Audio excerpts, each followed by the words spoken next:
is the Page Publishing Book Club. Good evening. How are you? Alice Stockton Rossini here. Rob Barrett's over there. You on the other side of the radio wave. Is the surf up yet? Are you feeling that book? Come on. It's all about that book. About that book. You know that one, Rob? All about that book. About that book. It's all about the book. That's why we're here. That's why we have another fabulous group of first-time authors here for you tonight, ready to tell you how they managed, how they did it. So be prepared to be inspired, because we're going to help you burst through any excuses you may be harboring. Like, let me think. Oh, you're too old. It's too late. Let's talk about a second act. Let's talk about James Kusar. It's like cougar. It's like cougar, but it's Kusar. Seriously. He found a second act when he least expected it, and it is all intertwined with his book. It's called Vampires versus Aliens. James, before we get to your story, please, please, please tell our Page Publishing Book Club faithful the first thing you do when you come up with an idea. Yeah, I tested on some friends of mine. I have them read it and see if they can basically understand it and how do they find it. And so what I did with Vampires versus Aliens, I came up with the idea for a story because I was tired of the usual vampire stories where you knew how it was going to turn out, you knew that they were going to do this or going to do that. And I thought, wait a minute, why don't I create some characters that have more of a realistic approach about things? They have feelings. They get sad, they get happy, they get crazy, same as everyone else. They just happen to, unfortunately, be a vampire. So what I did was I placed them in a situation whereas they have a group of vampires who are totally different. They are opposite poles of a magnet.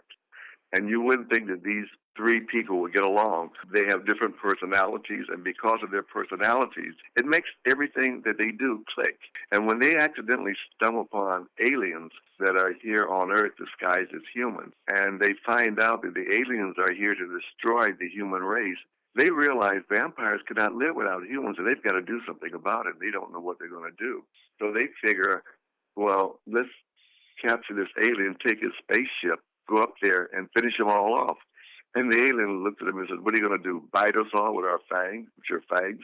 We're highly intelligent aliens. We've got weapons of supermass destruction. There's no way you can beat us at all. But through some type of clever ingenuity and their own fault, they stumble from one section of the ship to the other till they finally actually get lost and trapped on board it. And they just don't know what they're going to do. It's like they're at their wits' end. You've got to read the book to find out how they get out of it and if they can actually save the human race. As a friend of mine once said a long time ago, you can give the people what you think they need and you'll starve to death. But if you give them what they want, you'll eat very good every day. What did you do in real life? I started out as a research chemist for Dow Chemical Company, and I found out that I totally was not happy. It wasn't my true calling, what I really wanted to do. So I answered a call to become an actor, try out for a movie. And I've always had a wild imagination. Being an only child, you have what I call my invisible playmate. I use my imagination a lot, and so when I went out to do the audition, I just went into a different character and just pretended and landed a leading role in my first feature film. What film? It was called Ghetto Freaks. It was kind of like my character that I wrote here in the book, The Vampire Book. We just run around all joyfully and happy and singing and dancing and just having a good old time. And at the same time, we were defeating corruption in the neighborhood, whereas gang officers were trying to get us to push dope onto people, but we didn't want to do that. The last big thing I did was Cash for Gold, which ran nationwide all over the place. And then I worked on L.A. Law for a while. I was in Spaceballs, Friday Foster. What a great second act, James. Thank you. Being an actor also helped me write my stories because when you write a book or a character, you can't have everybody talking in the same tone. One person will speak with a Southern accent, another person speaks broken English, another person speaks like he has a PhD. And so you can't have everyone talking what I call in a monotone. One of my characters, Tim, he never had very much education, and so he speaks very excitedly. The words they bypass his brain on his way to his mouth. They just come out as fast as you see them. So I wrote the book for really people of all ages. I tested it out on teenagers, and they loved it. They said they never read anything as funny as this in their life. They can't wait to see a movie version of it. And they thought how wonderful it is to have vampires that you find friendly and you admire, and you feel sad for them when they get GOD'd. That means garlic overdosed. Are they ever going to recover? What happens when they get around too much garlic? They start getting teary-eyed. They start crying, and it's like Superman being near kryptonite. Oh, nice, James. Oh, I wondered what was burning my eyes. Oh, I think I'm a vampire. Oh. No, James, honestly, great story. Thank you so much.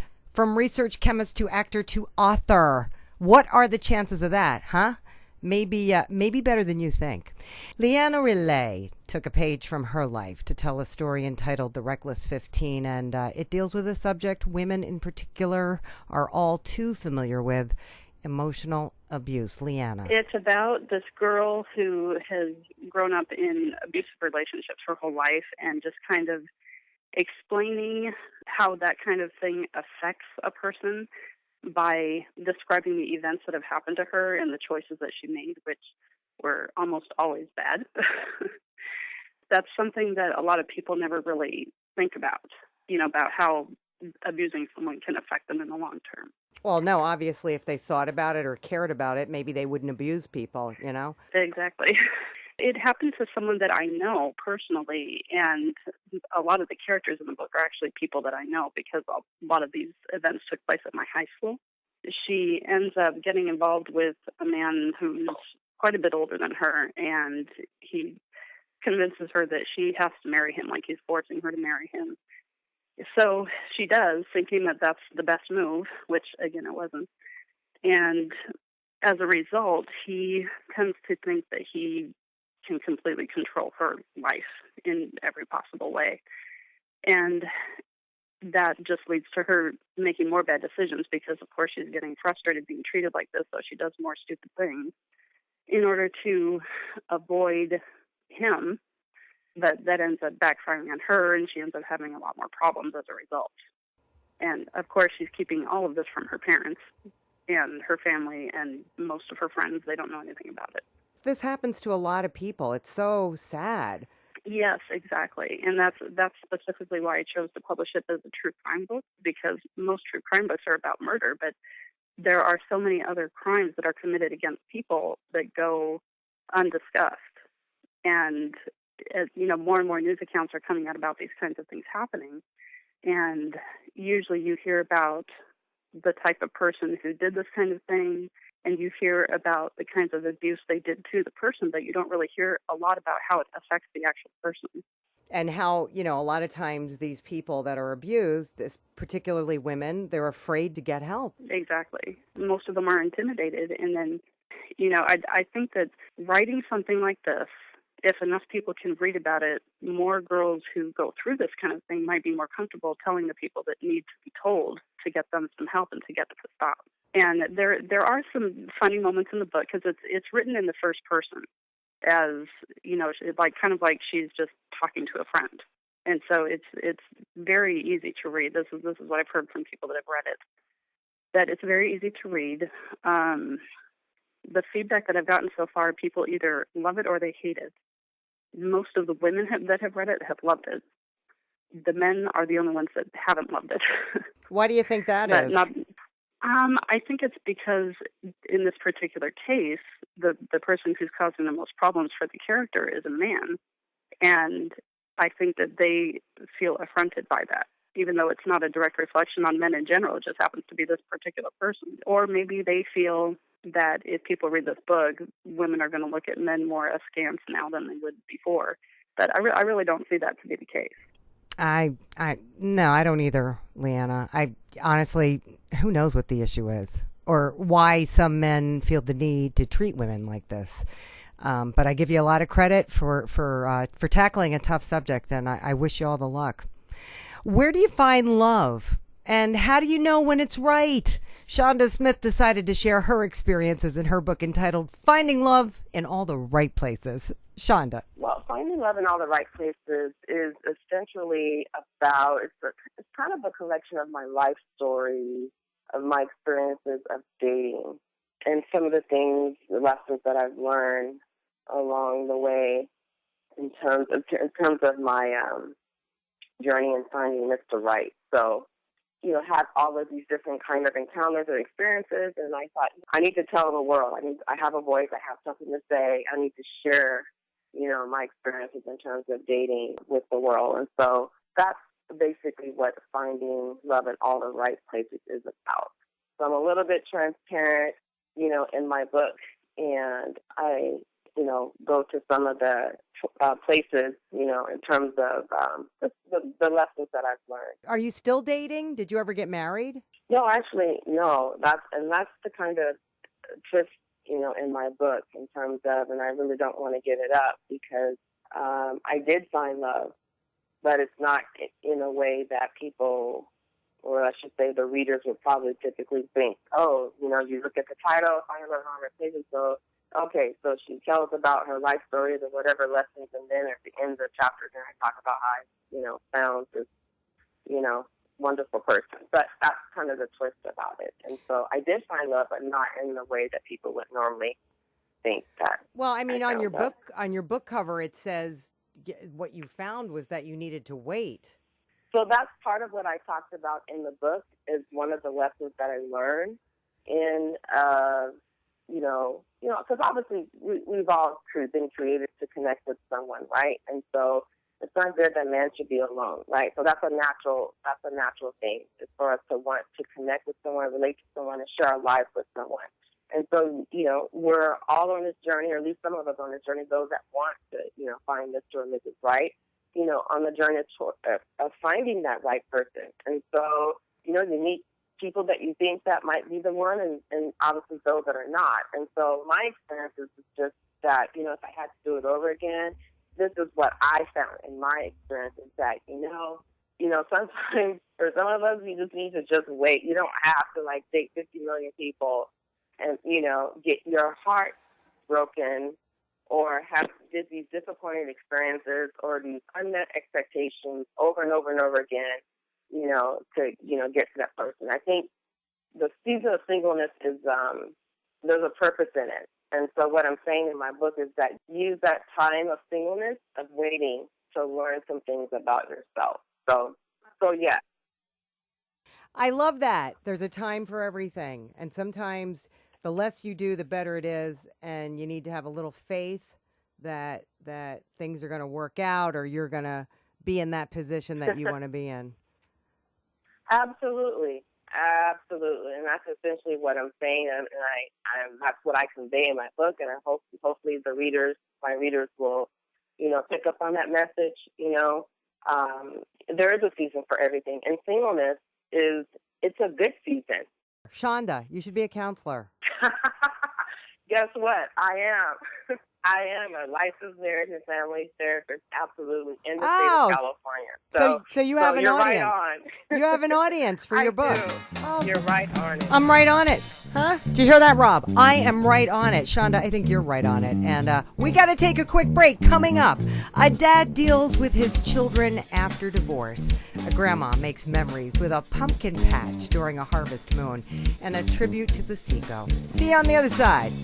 Have you written a book and want to get it published? Then now's the time to call Page Publishing at 800-204-6099 and do it immediately. You see, they're looking for authors of all types of books. And unlike most publishers, Page Publishing will take the time to review most of the books submitted to them. And they'll even give you their feedback. And if they like what they read, Page Publishing will get your book into bookstores and for sale online at Amazon, the Apple iTunes Store, and other outlets. They'll handle everything: copyright protection, printing, cover art, publicity, and editing. So if you've written a novel, a children's book, a cookbook, inspirational work, a book of poetry, or biography, and want to get it published, then you need to call Page Publishing and do it immediately. Call 800-204-6099 now for your free author submission kit. Your road to fame and fortune could very well start with this simple phone call. For your free author submission kit, call Page Publishing at 800-204-6099. Welcome back to the Page Publishing Book Club. I am so happy when you come back. You have no idea. And I know you're there because I can feel it, right? Can you feel it, Rob? Yeah, we're feeling you. We are feeling you. Making memories. You know, parents do it. Can't help ourselves. Grandparents like Corinne Staples, she's all about it. It's what her book, Grandma and Grandpa's Magical Pumpkin Patch, is all about. She's starting a tradition of picking pumpkins during the harvest moon. Corinne. We grow a pumpkin patch for our grandson Case every year, and we were picking a pumpkin with him, and the idea occurred to me. And the part where we pick the pumpkin during the harvest moon, that's something that I thought up and want to start a new tradition with our future grandchildren. I was doing some reading about the harvest moon. What's special about the harvest moon? Well, it only happens once a year. On Saturday nearest to the fall equinox. This year it's going to be Saturday, September 16th. The moon appears larger in the sky, and it's like an orangish hue. And farmers use that moon to harvest later into the evening after it got dark. How old is your grandson? He is almost 2 in October. So we just barely started this tradition. And then we have our second one due in December. All right. Now I see in your blurb you use the word cool twice. So you're definitely determined to be the cool grandparents. Am I right? Well, yes. But sometimes as a grandparent, it's hard to be the cool grandparent when you don't always have what they think is cool. But I wrote this book showing that traditions and things that we pass down as grandparents can be cool, and kids can really enjoy that. So do you have other little children that you can pass this on to? I was a fifth grade teacher for many years, and so I taught third grade as well. So I taught that younger and a little bit older elementary. They kind of inspired me to that age because they're at the age where they're trying to figure out how grandma and grandpa are cool. So these kind of experiences kind of help mesh and blend grandparents with their grandchildren and have something meaningful to look forward to that bonds them. Can you go back to those third graders and say, hey, look at this book I wrote? Oh, yeah. I have a lot of friends on Facebook and former teacher friends and neighborhood friends and family. So I've kind of talked about that. I've also tried to contact some authors that I know. So I'm in the process of doing that. That's great. So you're on a mission. You've got a plan. Yes. Local bookstores that I'm going to approach and see what they think about that. I like to approach schools since I was a teacher, offer a book to their school with some bookmarks so the librarian can read it to the kids, hopefully at fall time when it's pertinent to the book, and makes the kids want to go out during the harvest moon and experience something magical. Nice. All right. And I take it there'll be more books as there are more grandchildren. Oh, yes. I've already written about 5 or 6 more stories, so I would love to do more for sure. Great. That's awesome. Yeah. You had a great experience with Paige? Oh, yes. They were great and wonderful. And Nicole, my publishing coordinator, was wonderful. Yay, Corinne. That's what we like to hear at Page Publishing. Okay.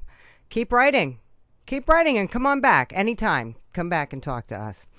There are some beautiful mountain ranges in the United States. Each one unique. Each one has something beautiful about it. Richard Amidon has lived in the Adirondacks all of his life, and he writes My Pasico, My Life, an Adirondack Story. Richard. Fundamentally, I guess in the book I tried to relate to what life was like being a kid and having the whole Adirondacks as a place as a playground, and then being introduced to school in a one-room schoolhouse, which is kind of unique. Through the years of getting to be a young man. I learned from others about trapping and hunting and fishing and doing all of that. And then it was time to find work away from all of this, and ended up getting farther and farther away from my Paseco, and worked several highway construction jobs throughout New York State and Pennsylvania. And then one of the jobs we landed was in West Virginia, with a dam job down there. But then as I realized when I got that far from home that my family wasn't enjoying being that far away, and it was time to make the decision to come back, try to get back to New York State, and we did. And then I left construction after that and started my new life back in my hometown. And my two children had the chance to grow up here where I did. And as time went by, I started to realize about the changes that I was seeing in town, local regulations and state regulations and federal regulations, restricting a lot of the things that we took for granted. Constructing a house, which I did, required all kinds of permits. And those were the kind of things, I think, that turned a good life into a restricted life, where a lot of the mom-and-pop stores shut down. A lot of what we had here in the area, we were almost self-reliant. Everything had changed. So that's basically one of the book. What do you want the reader to take away? Everybody makes a law for some reason, and the more we tie people's hands or restrict their ability to conduct a business, especially in a rural area, we notice it more, because we, like I said, had a lot of mom-and-pop businesses where a young kid could find a job. And I think the message that I have for any of my readers or anybody that wants to listen to me is the fact that I think we owe it to our younger generations to record some of the things that affected us or we were proud of or happy with as we grew up. I think the message is important to them, because the high speed of everything today that's instant this and instant that, we didn't enjoy that when we were kids. We lived at a slower pace. I don't know what really the total answer is or what the message is, but I'm just trying to compare what was good and now what it is. Well, Richard, I think you've done a great job. You think it's important to document our lives for our children so that they have a point of reference, all right, as they move forward in their lives and as they have their children. And, it also gives them, you're also giving your children a better understanding of who you are. So, nothing wrong with that. Finally, Jerry Lawyer weaved his personal experience into a fictional character dealing with his relationships with his children after divorce. The name of his book, I Am What I Am. Jerry. Basically, a guy abandons his daughter when she's a year old, and they don't communicate for about 20 years, and then he gets to, he sends her a tape, cassette tape, and, to kind of get to know her, and then she kind of learns out who her dad is, and he has his reasons why he hadn't contacted her. Is this a true story?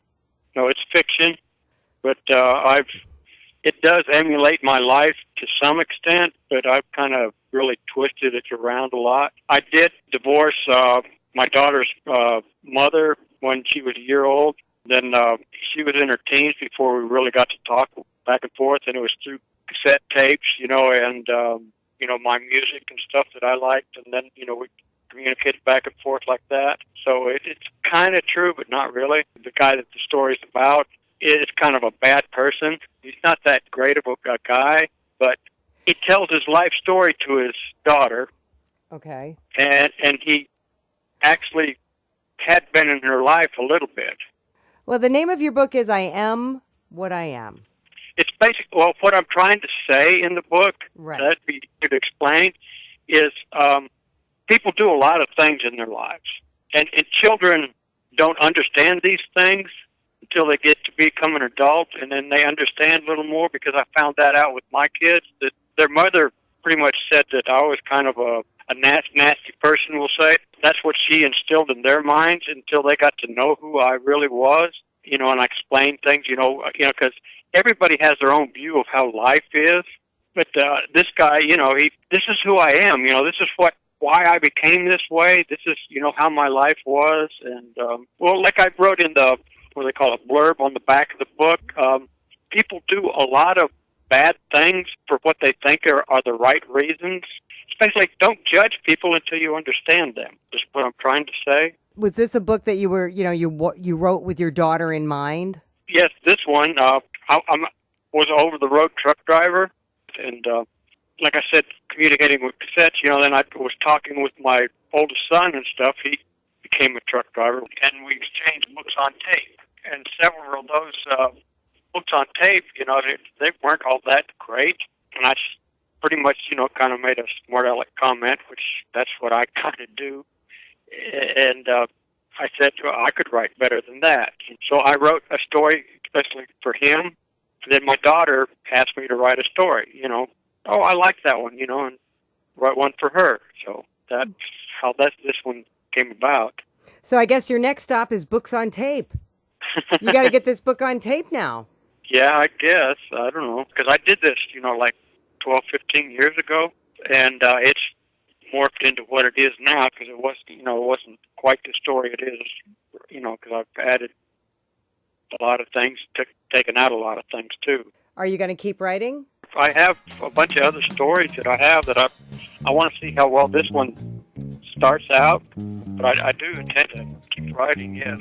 All right, Jerry, that's what we like to hear. It's a, tough subject for your first book, I got to tell you, divorce. So complicated. I can't even imagine how complicated, but I've seen enough people to go through it to, imagine. I guess the good news is writing this helped you sort through some emotional issues with your children, and it proved that you can write. And that's what we're all about here at the Page Publishing Book Club, right? Am I right? Rob is shaking his head. I am right. And what are you doing? You're pointing toward the door. What are you, in a hurry? Jeez. Just when we were having so much fun, Mr. Clock says, we gotta go. But fear not, my PPBCs. We shall return next week. Same time, same place, 710 WOR. Have a great weekend.